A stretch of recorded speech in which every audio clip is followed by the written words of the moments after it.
Just a little word about this video. It is a tutorial about some of the commands you can use in Basic09.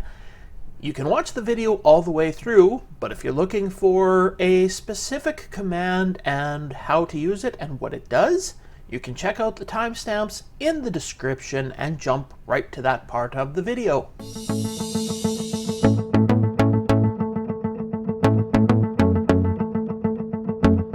Hey there, everybody out there! I am Ken, and this is Canadian Retro Things. Are you ready for some Basic09? Actually, have you seen the first episode where I showed off some of what Basic09 can do? Because if you haven't, I'll put a link down there and one up there for you to check out. So what I am going to do today is I'm going to get into some of the programming, and I am going to begin at the very beginning. I'm going to talk about the system and edit modes, and what commands you can use in those modes. But first, what exactly is Basic09? Well, I'm glad you asked. This is how the Basic09 reference manual from Microware describes it. Basic09 is an enhanced and structured basic language programming system specially created for the 6809 microprocessor. In addition to the standard basic language statements and functions, Basic09 includes many of the most useful elements of the Pascal programming language so that programs can be modular, well-structured, and use sophisticated data structures. It also permits full access to almost all of the OS9 operating system commands and functions, so it can be used as a systems programming language. These features make Basic09 an ideal language for many applications: scientific, business, industrial control, education, and more. Basic09 is unusual in that it is an interactive compiler that has the best of both kinds of language system. It gives the fast execution speed typical of compiler languages, plus the ease of use and memory space efficiency typical of interpreter languages. Basic09 is truly a complete programming system that includes a powerful text editor, multipass compiler, runtime interpreter, high-level interactive debugger, and a system executive.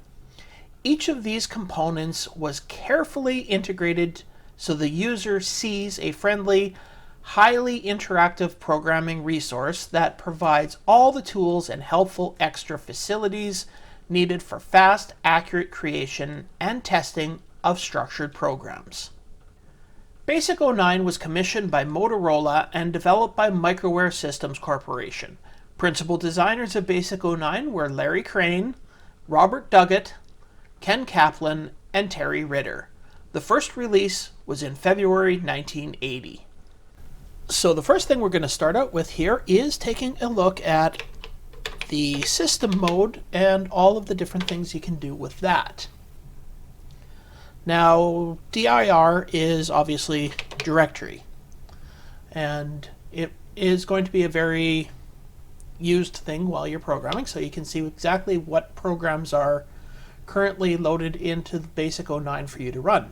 At this moment, there are none. But as you see, there are 6,911 free bytes.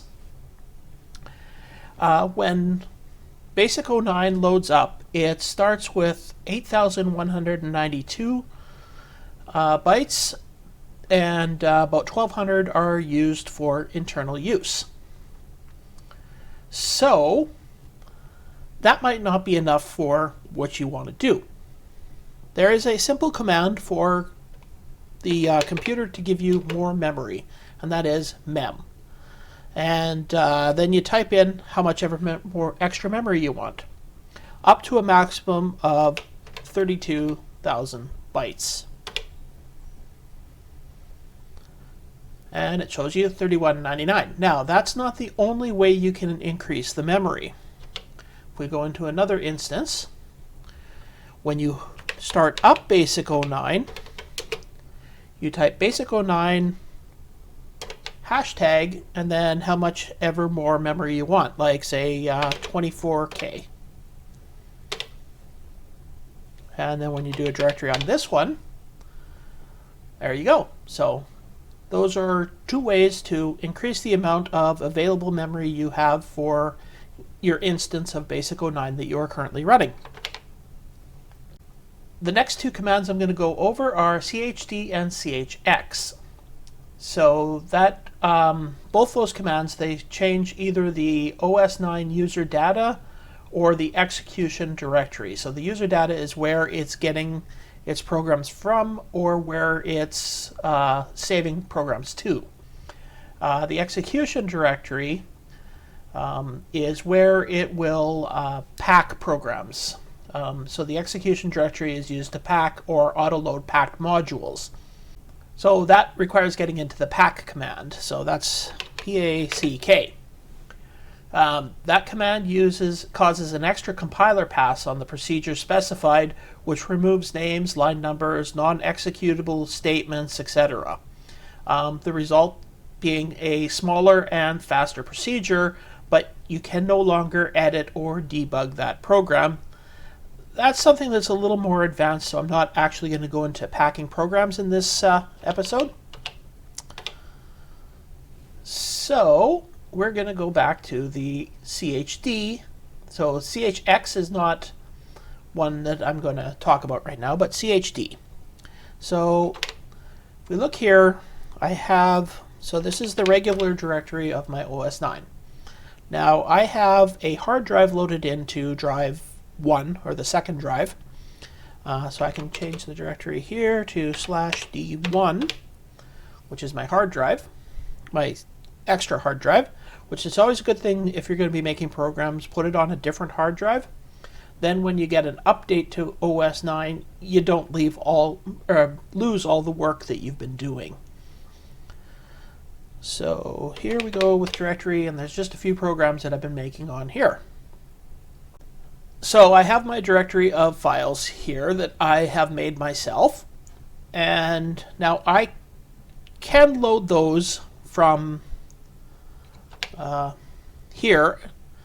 Like if I try to load test1,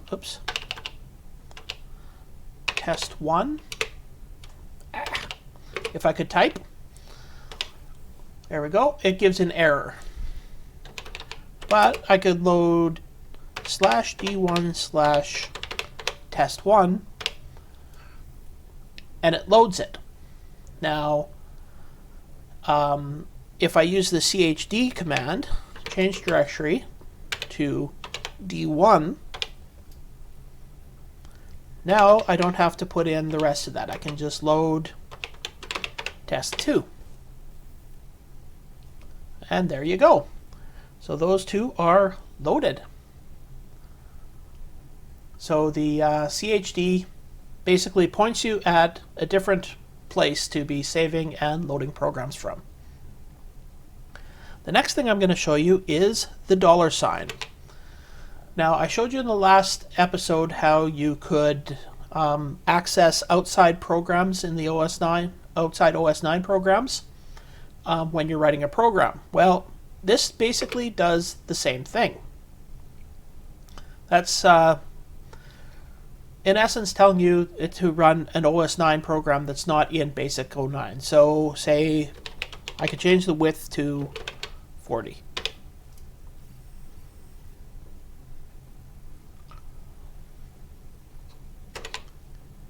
And I could change the width back to 80. So any commands that are OS9 commands that I want to run, I can run from here with the $sign. So you can copy programs, do things like that. And I've already shown you the load program. And obviously there's the directory program. Now the next thing I'm going to show you is kill. So these are taking up space. If I don't want to use them anymore, I can go kill test1. Now that just takes it out of the usable memory. And if I load test1 up again, you see there's an asterisk beside one of the things, which is test 1. If I just type kill, it'll erase the program that has the asterisk beside it. Now, let's load up test 1 again. Take a look at the directory, and if I go kill asterisk, that's kill everything. There we go. Now we are back to having nothing there, and I can do what I want. So let's load up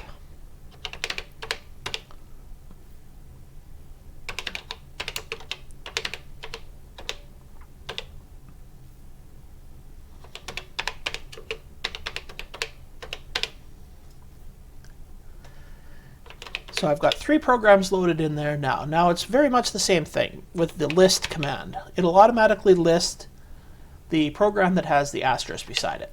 So that's procedure program 2. If I go list M program, it lists the main program. I can also go list everything. And it lists everything that's currently in the memory.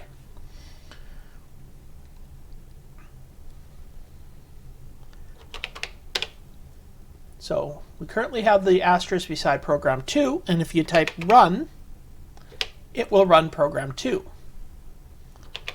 If I type run main program, and once I've done that, now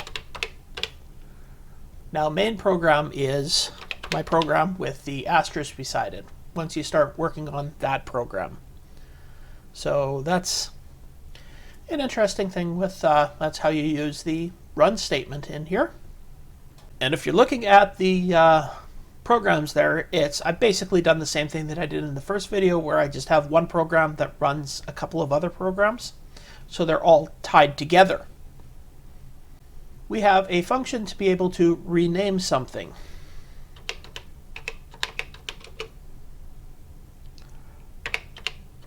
So I can rename M program as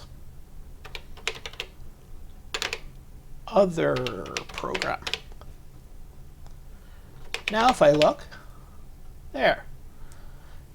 And I can load in M program again. So now I've got 2 instances of the same program. So if I want to make changes to one of them, I can keep a copy of the original. Now the save command is quite simply save. You're saving the current program you have there. So, and it has to match the name of your procedure. So I've got M program there. Well, I couldn't type save this. It's going to give me an error. The only thing I can save is M program. So it has to be the same name as your procedure. But there is something else you can do with the save function, because there are the 3 programs that work together. So I could go save M program, program 1, program 2,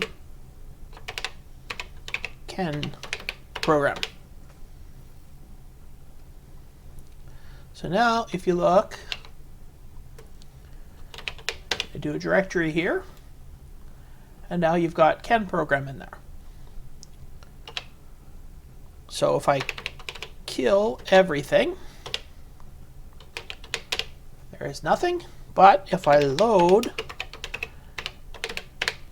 Ken program, it loads all 3 programs that I saved within that one file name. Now I'll go to the other instance of Basic09 that I have open. And there are 2 ways that you can turn Basic09 off and go back into OS9. That is by either typing by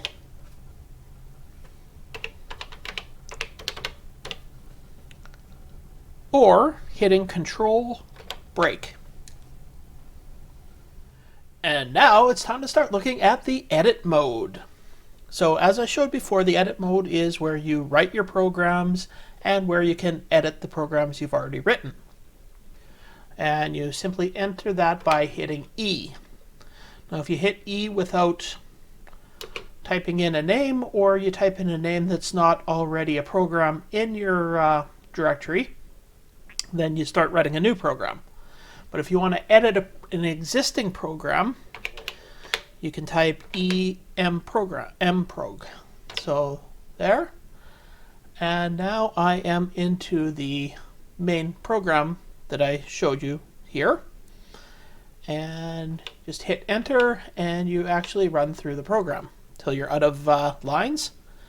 You can hit negative and you back up through the program. If you hit plus, it's also a way to go forward. Plus asterisk takes you to the end of the program. Negative asterisk takes you to the beginning of the program. But I'm going to show you something that's a little more complicated. Let's quit out of here. Actually, I'm going to show you something a little different first. So let's edit. Let's just call it this. Now I had mentioned that you don't have to use line numbers in Basic09, but you can. So if you're not using line numbers, you always have to hit a space before you start typing print hello. If you are using a line number, you can start right at the beginning. So 10 print second hello. And then if you list that, you can see that it does actually keep it in order. The 10 is the second line, so keeps it in the order that you write it. Okay, so here is the program numbered. It's a little program that uses a couple of line numbers, jumps around all over the place. So one of the nice things about throwing a line number in every here and there is, so we're in editing this procedure called numbered. Now if I want to jump to where I have the line 100, I just have to type 100 and I'm there. Now if I want to insert a line here, it will start at the current memory location, which will push the current line down one. So I can go 50 print new line.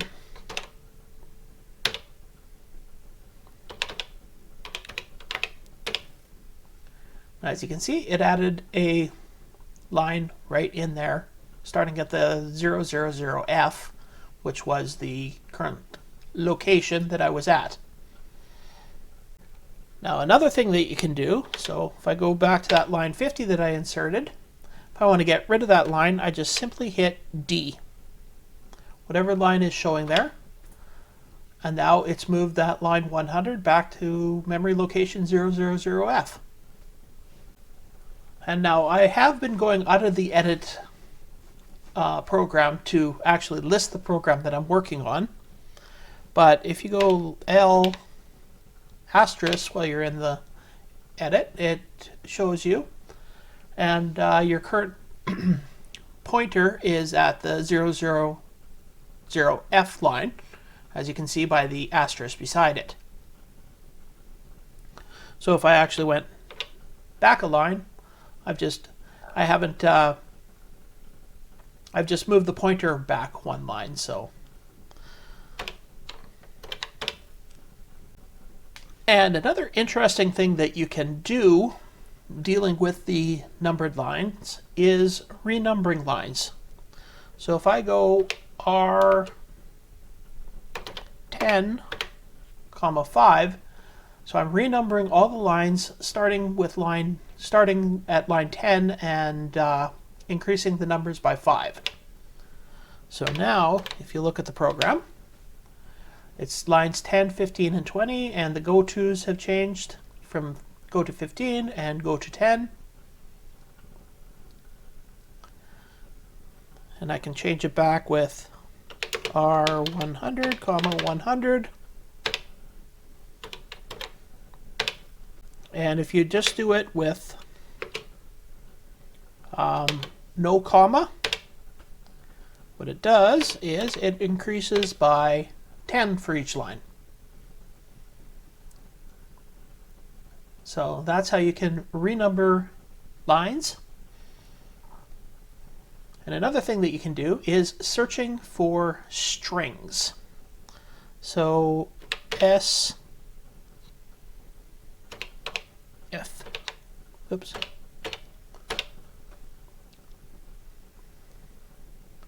So it shows you the first instance that it can find of the string if. Now, you go search asterisk if, and this is case sensitive also. Shows you all the places in the program where if pops up. So you could go string, let's search for A.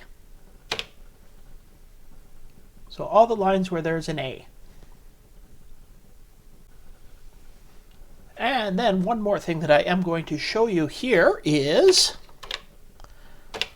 so here's our current listing. You see that on the input line there, 520052, I have input, press enter to end this program, A string. Well, let's say I wanted to change that A string. Well, I could go C, A string, B string. So I'm saying find all the instances of A string and change them to B string. So there you go.